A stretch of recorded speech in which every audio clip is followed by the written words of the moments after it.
Bakas pa rin sa ilang lugar sa norte ang pinsala ng dumaang bagyong Ramil. Sa ilang lugar, iba't ibang weather systems ang nagpaulan, gaya sa Batanes na naperwisyo ng flash flood. At nakatutok si Tina Panganiban Perez. Kulay putik na baha ang rumagasa sa Basco, Batanes. Ang motorsiklong ito parang laruang tinangay ng tubig. Biglaan ang flash flood doon kahapon matapos ang malakas na buhos ng ulan. Ayon sa Pag-asa, easterlies ang nagpaulan sa Batanes.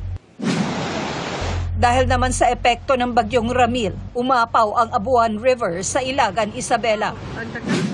Naperwisyo rin ang mga magsasaka sa kalapit na Maisan. Nagbabala ang CDRRMO sa mga residenteng nakatira malapit sa ilog na lumikas. Pinagbawal din ang paglusong sa ilog. Nagkaroon naman ng pagguho sa bahagi ng Kasiguran Baler Road. Matapos ang clearing operation, binuksan na ito sa mga motorista. Dahil naman sa localized thunderstorms, binaha ang kalsadang ito sa Malay Aklan, kaya hirap madaanan ng mga motorista. Umapaw rin ng isang ilog, kaya pansamantalang nagsuspindi ng klase sa Nabaoy Elementary School. Sa Sultan Kudarat, binaha ang palayang ito.